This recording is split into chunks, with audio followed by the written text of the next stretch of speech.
नमस्कार दोस्तों, मैं संजू यादव एक छोटा सा विवाह गीत गाने जा रही हूँ। आप लोग को पसंद आए तो कमेंट में ज़रूर बताना।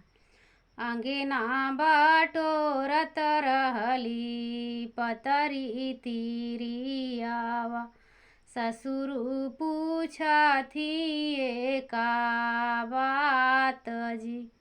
अंगना बाटोरत रहली पतरी तिरियावा, ससुर पूछा थी का बात जी।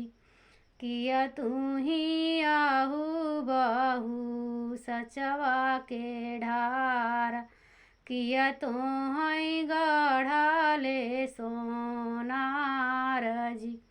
किया तू ही आहू बहू सचवा के ढार, किया तो है गढ़ाले सोनार जी।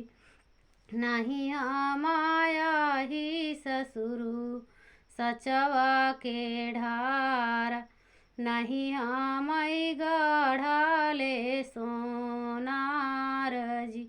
नहीं माया ही ससुरु सचवा के ढार, नहीं मई गढ़ाले सोनार जी।